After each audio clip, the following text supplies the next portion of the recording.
Assalamualaikum warahmatullahi wabarakatuh. Apa kabarnya Ananda Solihah? Semoga kalian semua dalam keadaan sehat walafiat. Amin Allahumma amin. Baiklah, kita masuk ke tema 1, organ gerak hewan dan manusia. Sub tema 3, lingkungan dan manfaatnya, pembelajaran 1 dan 2. Simak penjelasan berikut ini. Perhatikan gambar-gambar berikut. Gambar-gambar berikut dapat kita buat menjadi sebuah cerita. Untuk membuat cerita dari gambar-gambar, kita dapat mengetahui langkahnya sebagai berikut. Langkah membuat cerita berdasarkan gambar. Yang pertama, amati dengan cermat gambar tersebut. Yang kedua, buatlah ide pokok masing-masing gambar. Dan yang ketiga, kembangkan ide pokok menjadi sebuah paragraf.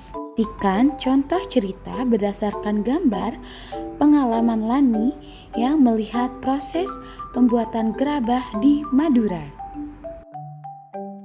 Gerabah dari Pulau Madura, salah satu warisan karya budaya yang sangat tua, luas persebarannya dan mampu bertahan hingga sekarang adalah gerabah, yakni barang pecah belah dari tanah bakar yang dibuat secara tradisional. Gerabah juga dikenal dengan sebutan tembikar. Gerabah konon sudah dibuat manusia sejak mereka hidup menetap dan mulai bercocok tanam beberapa ribuan tahun sebelum tahun Masehi. Dan kini masih kita dapatkan di seluruh pelosok Nusantara, tidak terkecuali di Pulau Madura. Kalimat utama terletak pada kalimat pertama yang bergaris berwarna merah. Jadi, ide pokoknya ialah salah satu warisan karya budaya yang sangat tua, luas persebarannya dan mampu bertahan hingga sekarang adalah gerabah. Adapun proses pembuatan gerabah dilakukan dengan tahapan-tahapan yang harus dilakukan secara berurutan. Proses pembuatan gerabah tersebut sebagai berikut. 1. Menyiapkan bahan berupa tanah liat. 2. Mengaduk tanah liat dengan dicampur air. 3. Setelah jadi adonan, diambil perbongkahan untuk dibuat bentuk kasar. 4. Dengan menggunakan kain penglen, bibir atau pinggiran bongkahan dibentuk sehingga bulat melingkar. Selanjutnya, yang kelima, bila yang dibuat sejenis periuk, maka ketika pinggiran atau bibir sudah jadi, lalu diangin-anginkan. Baru kemudian membuat bagian perut yang terpisah dengan bibir. Kemudian setelah jadi perut dan bibir disambung dan diperhalus. Selanjutnya yang keenam yaitu bila yang dibuat bertelinga atau bertangkai, maka dibuatkan telinga atau tangkai untuk kemudian ditempelkan atau digabungkan dan diperhalus. Kemudian yang ketujuh, setelah halus dan diteliti kesempurnaannya, kemudian dijemur atau dibakar hingga benar-benar kering. Yang ke-8, langkah terakhir setelah kering adalah dibersihkan. Namun untuk beberapa daerah ada yang masih menyempurnakannya dengan cat yang berasal dari lumpur. Jadi ide pokok dari teks tersebut ialah proses pembuatan gerabah. Paragraf selanjutnya yaitu keberadaan pengrajin gerabah di Madura ini telah banyak memberikan manfaat, baik untuk pengrajin, pemakai, maupun untuk masyarakat umum.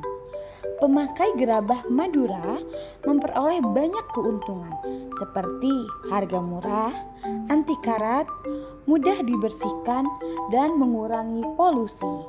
Di samping itu, juga dapat menyerap banyak tenaga kerja. Kerajinan gerabah ini juga merupakan salah satu cara melestarikan warisan budaya yang telah turun-menurun. Mengingat manfaat-manfaatnya tersebut, maka pelestarian perlu mendapat perhatian kita semua. salah satu cara dengan menjaga kualitasnya. Ide pokok pada paragraf tersebut ialah berada di kalimat utama, yaitu yang digaris berwarna merah, yaitu keberadaan gerajin gerabah di Madura ini telah banyak memberikan manfaat untuk pengrajin, pemakai maupun untuk masyarakat umum. Selanjutnya kita masuk ke pelajaran IPA. Sistem gerak manusia tersusun atas rangka dan otot. Rangka merupakan alat gerak pasif yang tersusun atas tulang-tulang dengan berbagai bentuk. Sedangkan otot merupakan alat gerak aktif. Sistem gerak manusia tersebut terkadang mengalami gangguan maupun kelainan dan penyakit. Hal tersebut dapat disebabkan oleh beberapa faktor, misalnya kelainan sejak lahir atau karena makanan, ataupun juga karena kebiasaan yang salah dan kecelakaan. Berikut di antara gangguan maupun kelainan dan penyakit pada sistem gerak manusia.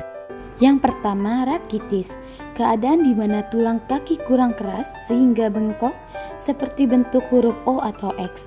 Hal ini terjadi apabila tubuh kekurangan vitamin D dan zat kapur atau kalsium sehingga tulang kurang keras. Berikut, lihat contoh gambar bentuk tulang kaki yang normal, bentuk huruf O dan bentuk huruf X seperti gambar tersebut.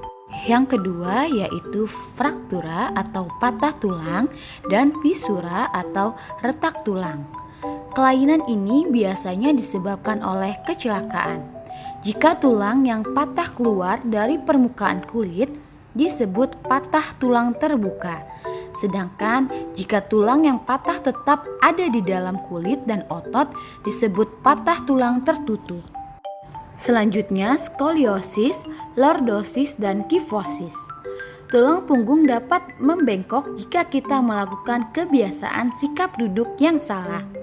Keadaan tulang punggung membengkok ke depan disebut lordosis. Tulang punggung yang membengkok ke belakang disebut kifosis. Sedangkan tulang punggung yang membengkok ke arah kiri atau ke kanan disebut skoliosis. Oleh karena itu, agar punggung kita tidak membengkok, maka biasakanlah duduk dengan posisi yang benar. Selanjutnya, gangguan atau kelainan yaitu osteoporosis. Suatu keadaan di mana tulang menjadi rapuh dan mudah patah.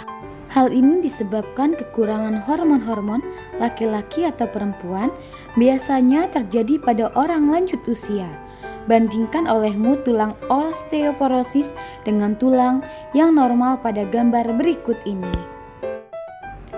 Selanjutnya yaitu ada artritis rematik. Suatu keadaan di mana sendi tidak dapat digerakkan. Hal ini terjadi karena tulang rawan yang terdapat di antara kedua sendi mengalami kemunduran atau degenerasi dan digantikan dengan bahan kapur yang lebih keras. Penyakit ini disebabkan oleh faktor keturunan yang dapat ditimbulkan di segala usia. Perhatikan gambar tersebut dapat kita bandingkan sendi normal dan sendi penderita artritis rematik.